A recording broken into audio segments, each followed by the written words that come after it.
आपलं शहर आता स्मार्ट होतंय, मग तुम्ही कधी स्मार्ट होताय? स्मार्ट न्यूजचे यूट्यूब चॅनल सबस्क्राइब करा, स्मार्ट बना. नोटिफिकेशनसाठी बेल आयकॉनवर क्लिक करा. नमस्कार, मी अंकिता. स्मार्ट न्यूज बुलेटिन मध्ये आपलं स्वागत करते. बुलेटिनच्या सुरुवातीलाच एक विशेष बातमी. पीपल ट्री एज्युकेशन सोसायटी तर्फे 3 दिवसांचा महोत्सव. येथील पीपल ट्री एज्युकेशन सोसायटीच्या विद्यार्थ्यांचा वार्षिक निरोप समारंभ दिनांक 28, 29 आणि 30 असे 3 दिवस आयोजित करण्यात आला आहे. यामध्ये बीकॉम, बीबीए आणि बीसीए अभ्यासक्रमातील विद्यार्थ्यांना निरोप देण्यात येणार आहे. संस्थेच्या सभागृहात या कार्यक्रमाचे आयोजन केले आहे, अशी माहिती संस्थेच्या वतीने देण्यात आली आहे. आणि आता पाहूया ठळक घडामोडी. कर्नाटकातील रोहिंग्या निर्वासितांसंदर्भात सरकारचे सर्वोच्च न्यायालयात स्पष्टीकरण. फेसबुकच्या कारभाराची चौकशी करण्याची मागणी. हिंदू विरोधी कारवायांना आवर घालण्याची मागणी. शहर परिसराला लागली दिवाळीची चाहूल. भाजप काँग्रेसमध्ये आरोपांचा भडीमार सुरूच. शेतकऱ्यांच्या नुकसान भरपाईसाठी तहसीलदारांशी चर्चा. निपाणी व्हाया लखनापूर अक्कोल रस्ता अंतिम टप्प्यात. वीज सुरक्षा दिनानिमित्त ग्राहकांना मार्गदर्शन. शहरात वीज पुरवठा करणे होणार सुलभ. 6 लाख जणांना पहिल्या डोसची प्रतीक्षा.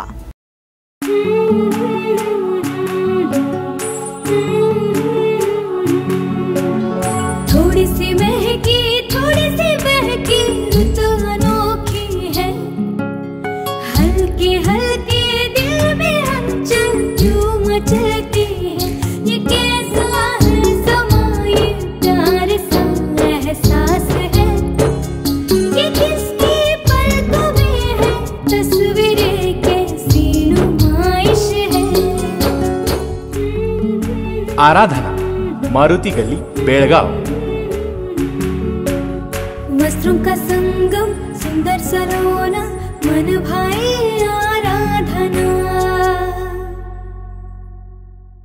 आयुष्यात अडचणीचे प्रसंग सांगून येत नाहीत. म्हणूनच अशा प्रसंगात पाठीशी उभं राहणारे नाव म्हणजेच अण्वेकर गोल्ड.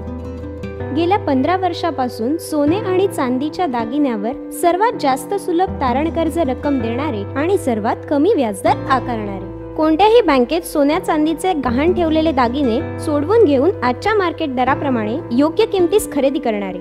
दागिना असो वा विश्वास, आम्ही मोल जाणतो. अण्वेकर गोल्ड.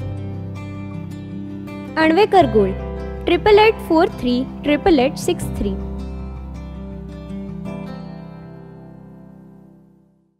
आणि आता पाहूयात सविस्तर बातम्या.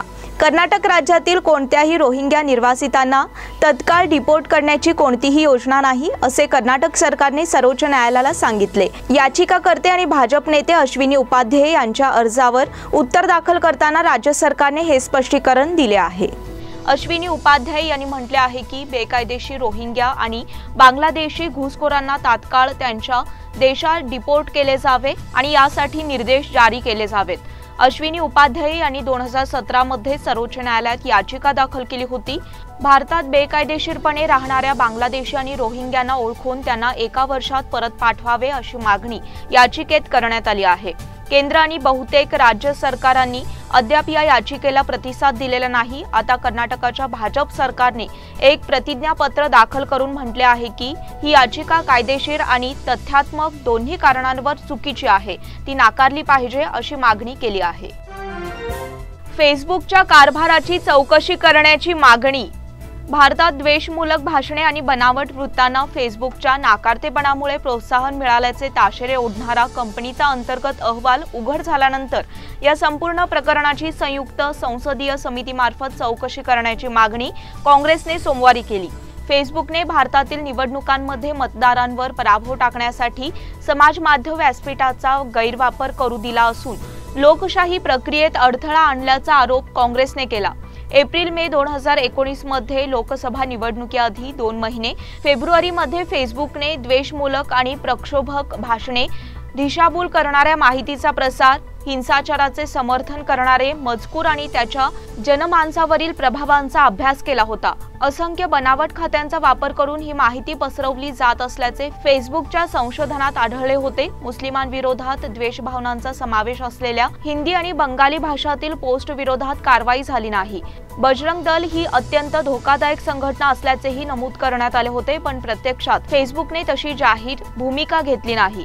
फेसबुकचे माजी कर्मचारी फ्रान्सिस हॉंगन कोहन यांनी हा अंतर्गत अहवाल फेसबुक संदर्भात अमेरिकेतील संसदीय चौकशी समितीसमोर मांडलेला आहे। या अहवालातील सविस्तर माहिती प्रसार माध्यमातून प्रसिद्ध झाली आहे। हिंदू विरोधी कारवायांना आवर घालण्याची मागणी। बांगलादेशमध्ये सातत्याने हिंदू विरोधी कारवाया सुरू आहेत। या प्रकाराची सरकारने गंभीर दखल घ्यावी आणि या कारवायांना आळा घालावा अशी मागणी विश्व हिंदू परिषद आणि बजरंग दल यांच्या माध्यमातून करण्यात आली। या मागणीसाठी शहरातून भव्य मोर्चा काढण्यात आला। मोर्चामध्ये विविध हिंदुत्ववादी संघटनांचे कार्यकर्ते सहभागी झाले होते। आपल्या मागण्यांच्या संदर्भात या संघटना सदस्यांनी निवेदन सादर केले। बांगलादेशामध्ये काही हिंदुद्वेषी संघटनांचा उच्छाद वाढला आहे। हिंदू धर्मीयांची मंदिरे आणि घरांवर हल्ले होत आहेत। यासाठी सरकारने गंभीर दखल घेऊन योग्य कारवाईसाठी उपाय करण्याची मागणी करण्यात आली आहे। कित्तूर शनमा चौक येथे श्री गणेश मंदिरात पूजन करून मोर्चाला प्रारंभ करण्यात आला। त्यानंतर जिल्हाधिकारी कार्यालयासमोर जाऊन निवेदन सादर करण्यात आले। शहर परिसराला लागली दिवाळीची चाहूल। कोरोनाचा कहर कमी होत आहे, पण हे संकट अजून टळलं नाही। त्यामुळे यंदाची दिवाळी ही उत्साहासोबत जबाबदारीची जाणीव ठेवून कर्तव्य दक्षतेने साजरी करायची आहे। अशा विचारातून आता बाजारपेठेत चैतन्याचा संचार सुरू झाल्याचे दिसून येऊ लागले आहे। दिवाळी हा रोषणाईचा झगमगाटीचा सण, लखलखत्या दिव्यांनी वातावरणाच्या अंधकाराचं साम्राज्य दूर सारून आयुष्य तेजोमय, प्रकाशमय आणि दिव्यांच्या ज्योती समान पवित्र करण्याचा सण म्हणजे दीपावली। त्यामुळे बाजारपेठेत आता विद्युत रोषणाई आणि झगमगाटीचे वातावरण निर्माण होऊ लागले आहे। आता दिवाळी तोंडावर असताना सगळीकडेच खरेदीची लगबग सुरू झालेली दिसून येत आहे। नोव्हेंबर महिन्याच्या सुरुवातीलाच दिवाळी सण असल्यामुळे अनेक ठिकाणी दिवाळीचा फराळ, दिवाळीचे कार्यक्रम, दिवाळीची खरेदी यांच्या योजनांना सुरुवातही झालेली आहे। नवनवीन कपडे, सुंदर नक्षीकाम केलेल्या मातीच्या दिव्यांचे स्टॉल, वेगवेगळ्या रंगीबेरंगी आकाश कंदिलांनी संपूर्ण बाजारपेठ अगदी झगमगून गेलेली आपल्याला येथे पाहायला मिळत आहे। रांगोळीच्या वेगवेगळ्या रंगांनी रंगलेली इंद्रधनु बाजारपेठ अनेकांचे लक्ष वेधून घेत आहे। भाजप काँग्रेसमध्ये आरोपांचा भडीमार सुरूच। एकमेकांवर आरोप आणि प्रत्यारोप करण्यात भाजप आणि काँग्रेसची नेते मंडळी गुंतली आहेत। आता या आरोपांचा केंद्रबिंदू उत्तर कर्नाटकाचे राजकारण बनला आहे। काँग्रेसचे प्रदेशाध्यक्ष DK शिवकुमार यांच्या संदर्भात मुख्यमंत्री बसवराज बोम्मई यांनी केलेले वक्तव्य आता वादग्रस्त ठरले आहे। DK शिवकुमार यांना उत्तर कर्नाटकाबद्दल काहीच माहित नाही। त्यांना फक्त रात्रीच्या वेळी पोती भरून पैसे वाटण्याचे राजकारण माहित आहे, अशी टीका मुख्यमंत्री बोम्मई यांनी केली आहे। हानगल येथे एका कार्यक्रमात बोलताना त्यांनी DK शिवकुमार यांचा खरपूस समाचार घेतला। भाजपच्या विरोधात सातत्याने टीका करणे हा त्यांचा उद्योग बनला आहे। मात्र त्यांना उत्तर कर्नाटकाच्या संदर्भात कोणतीही माहिती नाही, असे त्यांनी म्हटले आहे। शेतकऱ्यांच्या नुकसान भरपाईसाठी तहसीलदारांशी चर्चा। नुकसान भरपाईसाठी रयत संघटना रस्त्यावर उतरणार असून सोमवार दिनांक 25 रोजी तहसीलदार यांच्याशी चर्चा केली असल्याची माहिती चिकोडी जिल्हाध्यक्ष राजू पोवार यांनी माध्यमांशी बोलताना दिली। राजू पोवार म्हणाले, वेदगंगा आणि तालुक्यात दूधगंगा नद्यांना आलेला पूर, अतिवृष्टीमुळे घर, मालमत्ता आणि पिकांचे मोठ्या प्रमाणात नुकसान झाले आहे। 3800 रुपये तात्कालीन मदत जाहीर केली। या तुटपुंजा भरपाई विरोधात आंदोलन छेडण्याचा इशारा राजू पोवार यांनी दिला। सरसकट नुकसान भरपाईला रयत संघटनेचा विरोध असून निष्पक्षपणे सर्वे करून भरपाई द्यावी, अन्यथा रयत संघटना शेतकऱ्यांच्या न्याय हक्कासाठी रस्त्यावर उतरणार असल्याचे सांगितले। लॉकडाऊन काळातील वीज बिले, पाणीपट्टी माफ करावी। याशिवाय लॉकडाऊन काळात सर्वसामान्य कुटुंबियांना मोठा त्रास सहन करावा लागला आहे। त्यामुळे या काळातील कर्जवसुली तात्काळ थांबवावी, अन्यथा त्यांच्या विरोधात शेतकरी संघटना वेगळे पाऊल उचलणार आहे। यावेळी होणाऱ्या नुकसानीस पूर्णपणे प्रशासन जबाबदार असेल, असे सांगितले। निप्पाणी व्हाया लखनापूर अक्कोल रस्ता अंतिम टप्प्यात। संपूर्ण भारत देशामध्ये भारत सरकारने 25 डिसेंबर 2000 सालापासून प्रधानमंत्री ग्राम सडक योजनेची सुरुवात केली। या योजनेचा मुख्य उद्देश ग्रामीण भागातील रस्ते पक्के करून शहरांना जोडणे हा आहे। चिकोडी लोकसभा मतदारसंघाचे खासदार अण्णासाहेब जोल्ले आणि कर्नाटक राज्याच्या धर्मादाय, हज आणि वक्फ मंत्री शशिकला जोल्ले यांच्या विशेष प्रयत्नातून प्रधानमंत्री ग्राम सडक योजनेअंतर्गत सुमारे 2,69,00,000 रुपयेचा निधी खर्च करून 3 किलोमीटरचा उत्तम दर्जेदार असलेला रस्ता श्री महालक्ष्मी कन्स्ट्रक्शन आणि कॉन्ट्रॅक्टर चिदानंद फराळे यांच्या मार्गदर्शनाखाली निपाणी आंबेडकर नगर व्हाया लखनापूर अक्कोळ रस्ता अंतिम टप्प्यात आलेला आहे। या रस्त्याच्या निर्मितीमुळे अक्कोळ, पडलीहाळ आणि लखनापूर शेतकऱ्यांच्या मधून समाधान व्यक्त होत आहे। वीज सुरक्षा दिनानिमित्त ग्राहकांना मार्गदर्शन। विद्युत व्यवस्थेतील बिघाडामुळे आग लागण्यासारख्या दुर्घटना घडतात। दुर्घटना घडली की मग ती कशी घडली याचा शोध घेतला जातो।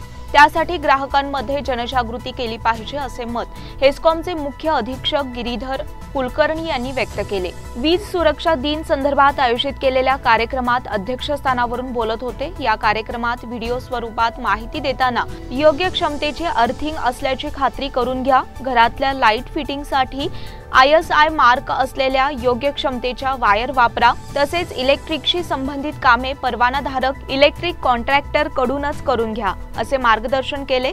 हेस्कॉमचे मुख्य कार्यकारी अभियंता ST उत्पन्नावर, सहाय्यक कार्यकारी अभियंते प्रवीण कुमार गौडा, अरविंद गदगकर, विनोद केरूर, संजीव हम्मण्णावर, मारुती पाटील, रमेश सदानंद केरूर, नागराज पाटील यांच्यासह कर्मचारी उपस्थित होते। शहरात वीज पुरवठा करणे होणार सुलभ। शहरातील वीज पुरवठा सुरळीत करण्यासाठी हेस्कॉमने शहर आणि उपनगरात मिळून 9 वीज पुरवठा केंद्रे निर्माण केली आहेत। भूमिगत वीज वाहिन्या घालण्याचे काम अंतिम टप्प्यात आले असून यापुढे सातत्याने वीज पुरवठा खंडित होणार नाही याची दक्षता हेस्कॉम घेणार आहे। अनेक ठिकाणी 110 kV क्षमतेचे वीज पुरवठा केंद्र कार्यरत आहेत। त्याशिवाय किल्ला, उद्यमबाग, श्रीनगर, सदाशिवनगर येथे 33 kV क्षमतेची वीज पुरवठा केंद्रे उभारण्यात आली आहेत। एखाद्या भागात वीज पुरवठा खंडित झाला तर दुसऱ्या एका वीज पुरवठा केंद्रातून दुसऱ्या वीज केंद्रात वीज पुरवठा करणे सुलभ झाले आहे। त्यामुळे वीज पुरवठा खंडित झाला तरी दुरुस्तीचे ठिकाण वगळता इतर ठिकाणी वीज पुरवठा सुरळीत सुरू ठेवणे शक्य झाले आहे। संपूर्ण शहरातील भूमिगत आणि वीज वाहिन्या घालण्याचे काम पूर्ण झाले तरी वीज पुरवठा खंडित होण्याच्या प्रमाणात घट होणार आहे असे हेस्कॉमने पत्रक काढून कळविले आहे। 6 लाख जणांना पहिल्या डोसची प्रतीक्षा। देशातील लसीकरणाने 100 कोटींचा टप्पा पार केला असला तरी बेळगाव जिल्ह्यातील 6,11,284 जणांना कोरोना लसीची एकही मात्रा मिळालेली नाही। जिल्ह्यातील लसीकरणाचे उद्दिष्ट 36,89,147 इतके आहे। म्हणजे 18 वर्षावरील वयोगटातील इतक्या नागरिकांना कोरोनाची लस द्यावी लागेल। पण 6 लाखांपेक्षा अधिक जणांना अद्याप कोरोना लसीची एकही मात्रा मिळालेली नाही। आरोग्य विभागातून मिळालेल्या माहितीनुसार जिल्ह्यातील 30,77,863 जणांना कोरोना लसीची पहिली मात्रा मिळाली आहे। केवळ 12,54,619 जणांना लसीची दुसरी मात्रा मिळाली आहे। जिल्ह्यातील तब्बल 24,34,528 जण कोरोना लसीच्या दुसऱ्या मात्रेच्या प्रतीक्षेत आहेत। 18 वर्षाखालील मुलांना कोरोना लस देण्यास सुरुवात झाली तर लसीकरणाचे उद्दिष्ट पुन्हा वाढणार आहे। पण सध्या 18 वर्षावरील नागरिकांना लसीची पहिली आणि दुसरी मात्रा देण्याचे उद्दिष्ट 100% पूर्ण करण्यासाठी आरोग्य विभागाची धडपड सुरू आहे। त्यासाठी दर मंगळवारी बेळगाव जिल्ह्यात विशेष लसीकरण मोहीम राबविली जात आहे। या बुलेटिन मधील पुढील बातम्या छोट्याशा विश्रांतीनंतर। होटल आदर्शा पैलेस आपके लिए लाए हैं फूड पार्सल और home delivery service, breakfast, lunch और dinner, south Indian, north Indian, tandoori. कोविड-19 के तहत स्वच्छता और सभी नियमों का पालन। आज ही ऑर्डर कीजिए और घर बैठे लजीज खाने का मजा उठाइए। हर पार्सल के साथ एक mask free. Hotel Adarsha palace, Lingaraj college के सामने, कॉलेज रोड, बेलगावी। फोन 0831-2435-777 और 8884-121718। Poddar Brothers Jewelers, a perfect blend of traditional and modern jewelry in North Karnataka, Goa and Southern Maharashtra, serving since 5 generations.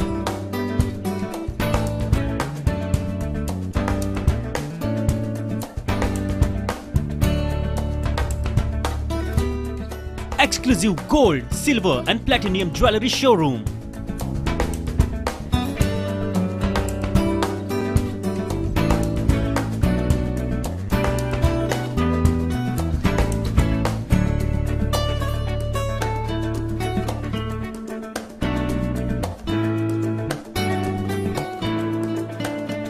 Poddar brothers, Poddar sons and grandsons. Khade Bazar, Belgaum. Call is on 0831 240 or 51 or 52 or 53. Visit us at www.poddarjewelers.com. विश्रांतीनंतर पुन्हा एकदा आपले स्वागत. दुर्मिळ आजार झाला असून त्याच्यावर उपचारासाठी साईराज स्पोर्ट्स क्लबतर्फे 25,000 रुपयांची मदत प्रदान करण्यात आली आहे. उद्योजक महेश फगरे, नगरसेवक आनंद चव्हाण यांच्या हस्ते सर्वमच्या पालकांकडे 25,000 रुपयांचा धनादेश सुपूर्द करण्यात आला. सर्वम याच्यावर बेंगळूर येथील रुग्णालयात उपचार सुरू आहेत. सर्वम सध्या 15 महिन्यांचा असून पुढील 6 महिन्यात त्याला 16 कोटी रुपये किमतीचे इंजेक्शन द्यायचे आहे. त्याच्या मदतीसाठी समाजातील घटकांनी पुढे येण्याची गरज आहे, असे महेश फगरे यांनी सांगितले. धार्मिक स्थळांच्या संरक्षणासाठी कायदा मंजूर. सार्वजनिक ठिकाणी असणाऱ्या अनधिकृत धार्मिक इमारतींच्या रक्षण करण्यासाठी राज्य सरकारने कर्नाटक धार्मिक इमारत संरक्षण विधेयक 2021 विधिमंडळात मंजूर केले होते. यावर राज्यपाल थावरचंद गेहलोत यांनी स्वाक्षरी केली आहे. याद्वारे हा कायदा जारी झाला आहे. महामार्गासह सार्वजनिक ठिकाणी अनधिकृत धार्मिक इमारत असेल तर ते हटवण्याचा आदेश सर्वोच्च न्यायालयाने दिला होता. पण या आदेशामुळे गोंधळ निर्माण झाला होता. त्याकरिता कायदा जारी करून गोंधळ दूर करण्यात आला आहे. आतापर्यंत जारी असणारा कायदा न्यायालय, लवाद प्राधिकरणाचा कोणताही आदेश दिला असला तरी नव्या कायद्याची अंमलबजावणी केली जाणार आहे. त्यामुळे मंदिर, चर्च, मशीद, गुरुद्वार, बौद्ध विहार, मजहर आदी इमारतींचे रक्षण केले जाणार आहे. आरटीपीसीआर रद्दची पुन्हा शिफारस. बेळगाव जिल्हा प्रवेशासाठी आरटीपीसीआर तपासणी सक्ती रद्द करण्याची शिफारस जिल्हाधिकारी एम.जे. हिरेमठ यांनी पुन्हा एकदा केली. दिनांक 21 रोजी राज्याच्या मुख्य सचिवांबरोबर झालेल्या व्हिडिओ कॉन्फरन्समध्ये कोरोना संदर्भात चर्चा झाली. यावेळी जिल्हाधिकाऱ्यांनी जिल्ह्यात सध्या कोरोना संसर्गाचा दर 0.15% इतका आहे. त्यामुळे जिल्ह्याच्या प्रवेशावर आरटीपीसीआर नेगेटिव्ह अहवालाची सक्ती रद्द करावी अशी मागणी केली. त्या संदर्भात आठवडाभरात निर्णय घेतला जाईल अशी माहिती मुख्य सचिवांनी दिली. दसरा सणाच्या आधी जिल्हाधिकाऱ्यांनी सरकारला पत्र पाठवून वरील सक्ती रद्द करण्याची शिफारस केली होती. मंगळूर दौऱ्यासाठी मुख्यमंत्री बसवराज बोम्मई यांना पत्रकारांनी विचारले असता तांत्रिक सल्लागार समितीसोबत चर्चा करून निर्णय घेतला जाईल असे त्यांनी सांगितले होते. दसरा झाल्यानंतर त्याबाबत निर्णय होईल असेही मुख्यमंत्री यांनी म्हटले होते. 17 रोजी तांत्रिक समितीने बैठक घेतली होती. त्यात कोरोना नियम शिथिल करण्याचा निर्णय झाला, पण आरटीपीसीआर सक्ती रद्दचा निर्णय नव्हता. त्यामुळे 3 राज्यातील नागरिक नाराज झाले होते. आता कोरोना संदर्भात झालेल्या आढावा बैठकीत बेळगावच्या जिल्हाधिकाऱ्यांनी पुन्हा हीच मागणी केली आहे. बेळगावसह 4 जिल्ह्यात होणार आयटीबीटीचा विस्तार. माहिती तंत्रज्ञान आणि निर्यातीमध्ये कर्नाटक अग्रस्थानी आहे. या उद्योगाचा विस्तार करण्यासाठी बेळगावसह म्हैसूर, हुबळी, धारवाड आणि मंगळूर हे जिल्हे प्रशस्त असल्याचे मत उच्च शिक्षण मंत्री डॉक्टर CN अश्वत्थ नारायण यांनी व्यक्त केले. कर्नाटक डिजिटल इकॉनॉमी मिशनद्वारे बियॉन्ड बेंगळूर अभियान हाती घेतले आहे. या अंतर्गत म्हैसूर येथे आयोजित द बिग टेकचे उद्घाटन करून ते बोलत होते. राज्यातील द्वितीय आणि तृतीय श्रेणीतील शहरांमध्ये गुंतवणूक करण्यासाठी अनेक जागतिक कंपन्या उत्सुक आहेत. या कंपन्यांना पायाभूत सुविधा देण्यास राज्य सरकार कटिबद्ध आहे. तंत्रज्ञानाच्या सेवा सर्वांपर्यंत पोहोचवायच्या असल्यास राज्यातील सर्व ठिकाणी उद्योग सुरू झाले पाहिजेत. त्याकरिता राज्य शासनाकडून electronic system device and manufacturing घटक स्थापन करण्यासाठी 20% सबसिडी दिली जात आहे. इंजिनिअरिंग, संशोधन आणि विकास कामासाठी 600 कोटी राखीव ठेवण्यात आले आहेत, असेही त्यांनी सांगितले. KLS MBA तर्फे शिक्षण पद्धतीवर समूह चर्चा. KLS Gogte Institute of Technology मधील MBA विभागातर्फे शिक्षणातील उदयोन्मुख पद्धतीवर समूह चर्चा करण्यात आली. आत्मीय विद्यापीठ राजकोटाचे कुलगुरू डॉक्टर आनंद जोशी प्रमुख पाहुणे म्हणून उपस्थित होते. डॉक्टर जोशी यांनी बोलताना NEP 2020 लागू झाल्यानंतर शिक्षण संस्थांना ज्या आव्हानांना सामोरे जावे लागत आहे त्याची माहिती दिली. त्यांनी शिक्षकांना शिक्षण प्रक्रियेत भाषा आणि तंत्रज्ञान वापराच्या बाबतीत जागरूक राहण्याचे आवाहन केले. वर्ल्ड इकॉनॉमिक फोरमने सादर केलेल्या अहवालात विविध कौशल्यांसह नवीन 63 दशलक्ष नोकऱ्या उपलब्ध आहेत. अध्यापन, ऑनलाईन समुपदेशन, पेटंट डेव्हलपमेंट आणि फ्लाइंग अशा नाविन्यपूर्ण तंत्रांचा समावेश आहे. Band building, consultancy, live projects आणि रिसर्चच्या दृष्टीने अध्यापनाच्या पलीकडे असलेल्या कर्मचाऱ्यांचे योगदान आगामी काळात मोलाचे ठरेल, असेही ते म्हणाले. KLSचे प्राचार्य डॉक्टर जयंत कित्तूर आणि MBN DN doctor KSL Das यांनी मार्गदर्शन केले. नवहिंद सोसायटीला 91.68 लाखांचा नफा. येळ्ळूर येथील नामवंत नवहिंद कोऑपरेटिव्ह क्रेडिट सोसायटीला या आर्थिक वर्षात 91,68,000 रुपयांचा नफा झाला आहे.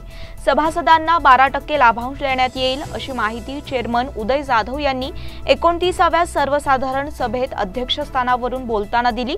उदय जाधव म्हणाले, संस्थेकडे 266 कोटी रुपयांचे खेळते भांडवल, 42 कोटी रुपयांची गुंतवणूक, 247 कोटी रुपये ठेवी जमा आहेत, तसेच 203 कोटी रुपयांची कर्जे देण्यात आली आहेत.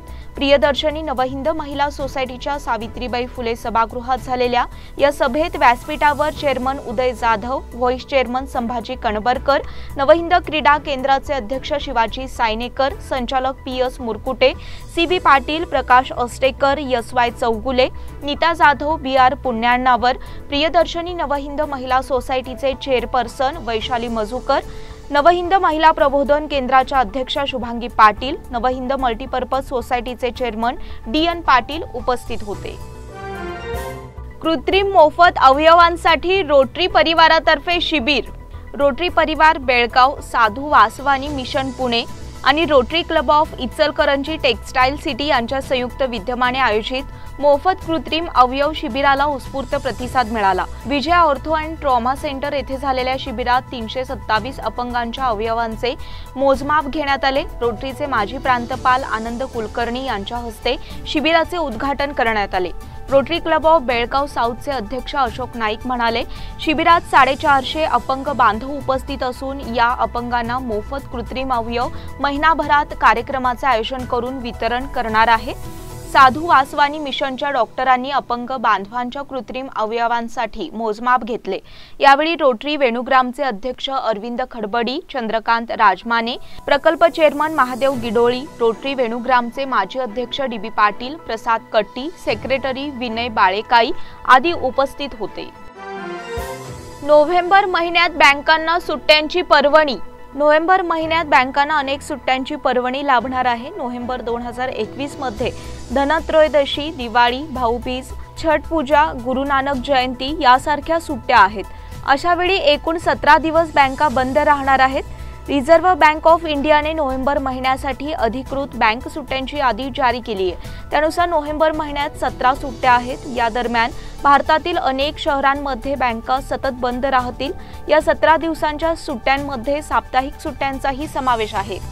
RBIच्या मार्गदर्शक तत्वानुसार रविवार तसेच महिन्याच्या दुसऱ्या आणि चौथ्या शनिवारी बँका बंद असतात. निगोशिएबल इन्स्ट्रुमेंट्स कायद्याअंतर्गत भारतीय रिझर्व्ह बँकेने दिनांक 1, 3, 4, 5, 6, 10, 11, 12, 19, 22 आणि 23 नोव्हेंबर रोजी सुट्टी जाहीर केली आहे. याशिवाय महिन्यातील 4 रविवार आणि दुसरा आणि चौथा शनिवार सुट्ट्या आहेत. मासेमारी करणाऱ्या मुलाचा मगरीने घेतला बळी. दांडेली येथील काळी नदीच्या काठावर मासेमारी करणाऱ्या मुलावर मगरीने हल्ला करून पाण्यात ओढून नेल्याची घटना रविवारी सायंकाळी 5च्या सुमारास घडली. मोसीम महम्मद अली गुलबर्गा, वय 15, राहणार अलाइड वसाहत दांडेली असे मगरीच्या हल्ल्यात बळी पडलेल्या बालकाचे नाव आहे. सोमवारी रात्री उशिरापर्यंत नदीपात्रात NDRF पथक, पोलीस, वनविभाग आणि गणेशगुडी राफ्टिंग टीमने शोध कार्य राबविले, पण मृतदेह सापडला नाही. सुट्टीमुळे मोसीम दांडेली शहरातील हल्ल्यार रोड पासून काही अंतरावर असलेल्या विनायक नगर येथील काळी नदी काठावर मासेमारी करण्यासाठी गेला होता. काठावर बसून गळ टाकून मासेमारी करताना अचानक मगरीने त्याच्यावर हल्ला चढविला. पाण्यात वाकलेला असताना त्याचे डोके तोंडात धरून मगरीने पाण्यात डुबकी मारली, असे प्रत्यक्षदर्शींनी सांगितले. याबाबत नागरिकांकडून माहिती मिळताच नगराध्यक्ष सरस्वती राजपूत यांनी पोलिसांना कळविले. इंग्लिश प्रीमियर लीग फुटबॉल स्पर्धेत लिव्हरपूलकडून युनायटेडचा धुव्वा.